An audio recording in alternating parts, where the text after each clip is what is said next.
Já começamos a estudar o movimento circular uniforme, mas tem algumas coisas para bulir com ele mais um pouquinho, tá bom?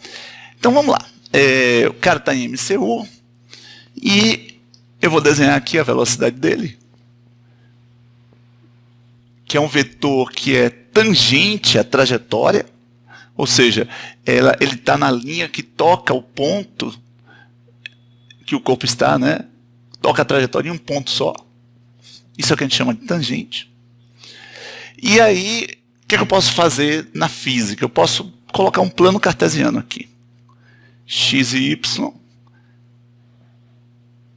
E eu vou fazer o seguinte, eu vou adotar a origem desse plano cartesiano exatamente no centro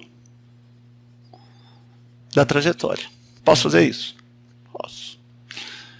Isso quer dizer o quê? Que esse cara, quando estiver aqui, o vetor posição dele, lembre que o vetor posição sai da origem. É esse. Esse é o vetor posição. Tá bom? Eu posso até, para limpar um pouco aqui, mas você pode sempre lembrar que aqui existe, apagar essas marcas aqui do plano cartesiano.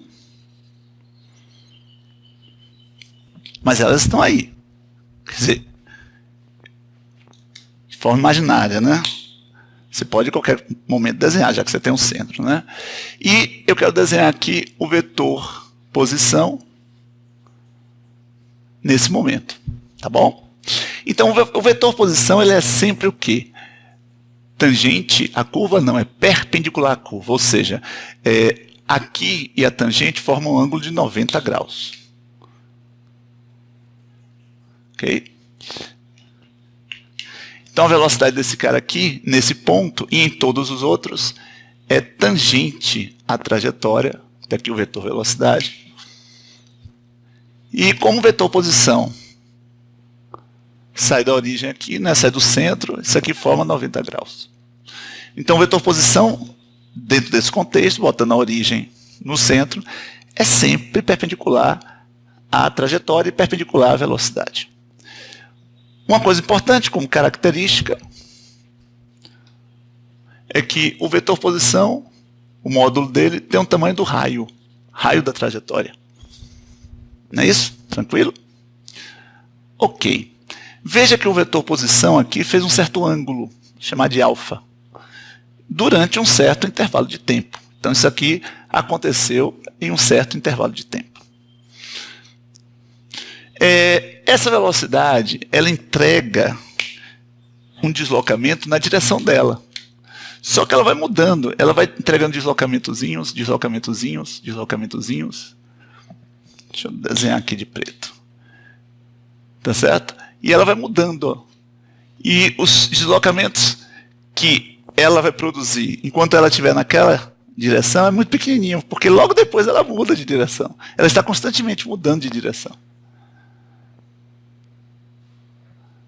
Então, em um certo intervalo de tempo, aquela velocidade percorre, né, faz esse deslocamento. Lembra que movimento uniforme é definido assim, ó? Tá certo? Mas aqui eu não posso fazer assim, ó. Porque o deslocamento não é reto, nem a velocidade se mantém constante. Mas, por exemplo, se a velocidade fosse 10 metros por segundo, e o tempo é 4 segundos, ele andaria 40 metros. Mas o 40 metros é a distância percorrida, que teria uma forma, né, de arco de círculo. Então, o que eu vou fazer? Eu vou dizer o seguinte, ó, isso aqui é válido, velocidade vezes tempo, mas isso não vai dar um ΔS em uma certa direção. Vai dar um ΔS curvo. Tá bom? Não é um vetor ΔS, é um ΔS curvo. Então isso é válido. Esse cara aqui, na verdade, é a distância percorrida. Ok? Então isso aqui é isso aqui. Um ΔS curvo.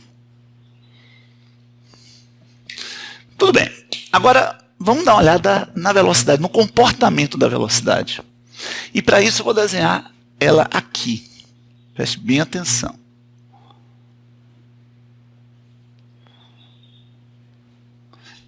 O que vai acontecer? Depois de um certo tempo, desse tempo aqui, a velocidade já está nessa direção aqui. Então, ela já está assim, ó. Vou colocar todas as velocidades todas na mesma origem, para poder compará-las melhor. Eu vou botar todas na mesma origem. Então, aquela velocidade, o tamanho dessa velocidade não é maior nem menor que o tamanho daquela velocidade. Porque o movimento é circular uniforme, o módulo da velocidade fica constante. Agora, aí eu quero ver se essa velocidade é perpendicular ao vetor posição.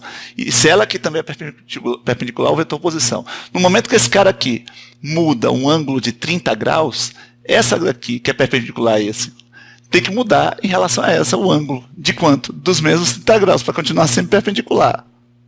Né? Então, aquele ângulo, sendo qualquer ângulo, vou chamar de alfa, esse ângulo aqui vai ser também alfa. Então a velocidade muda. Tem que ter uma mudança. Tem que ter um ΔV. E quem gera o ΔV?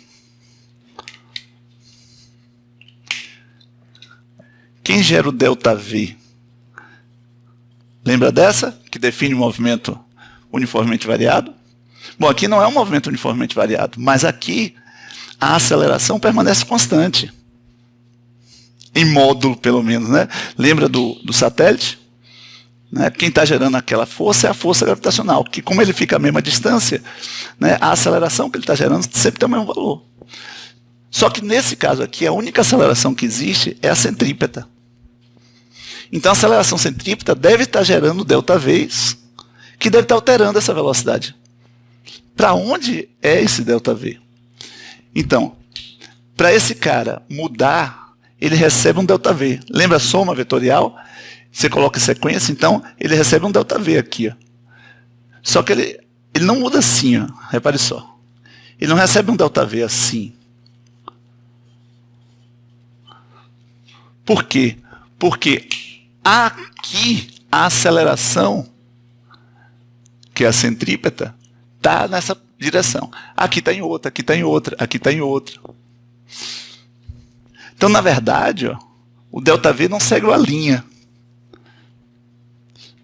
O que vai acontecer? A aceleração vai dar um pequeno ΔV, perpendicular à velocidade aqui, aí a velocidade vai mudar. Aí, de novo, um outro ΔV, que é um pouquinho diferente desse, no sentido, no ponto de vista de mudar um pouquinho o ângulo. E aí, esses caras aqui ó, vão recebendo vários ΔVs no decorrer do tempo, de tal forma que o efeito que essa aceleração produz no tempo, o que ela entrega durante o tempo, é um ΔV, que é isso aqui, ó, curvo. Também, né? Então você pode dizer ó, que isso aqui é válido. Ou seja, a aceleração desse tempo vai dar um ΔV, só que o acúmulo dos ΔVs não tem uma forma retilínea. Por quê? Porque a aceleração não fica sempre apontando na mesma direção, ela vai mudando. Ela vai ficando cada vez não, ela vai mudando. Por quê? Porque ela aponta sempre para o centro. E o centro fica em posições diferentes. Quer dizer, visto de um certo ponto aqui. Ó. Aqui é para baixo, aqui é um pouco para esquerda e para baixo. Aqui é só para a esquerda, o centro aqui é para cima. Então, uma coisa interessante. Ó. Se esse cara vai fazer a curva, a velocidade ela vai mudar a direção e depois de um certo tempo ela vai voltar à mesma posição. Isso quer dizer que se eu pegar esses vetores de velocidades e colocar aqui, ó, vai mostrar que a velocidade vai... Peraí. Ela vai mudar a direção. Peraí. Ali aqui, depois aqui é para baixo, depois aqui é para a direita, depois aqui é para cima, depois vai voltar aqui. Então isso aqui vai descrever o comportamento da velocidade, vai descrever uma circunferência também. Então a velocidade em si vai estar sempre mudando a direção, sempre formando 90 graus com a posição. É isso. Em resumo, a aceleração centrípeta sempre é paralela ao vetor posição. O vetor posição tem o tamanho do raio. a velocidade sempre é perpendicular ao vetor posição e perpendicular à aceleração centrípeta. E tanto o deslocamento quanto a variação de velocidade tem um formato circular no decorrer do tempo produzido. Um pela própria velocidade, que é o deslocamento, e um, que é o ΔV, pela aceleração centrípeta, que deve apontar sempre perpendicular à velocidade. Essa está aqui, ó. Tá vendo? Velocidade, aceleração. Ok, tenta fazer, ou melhor, preencher as lacunas aí abaixo. Jogue duas.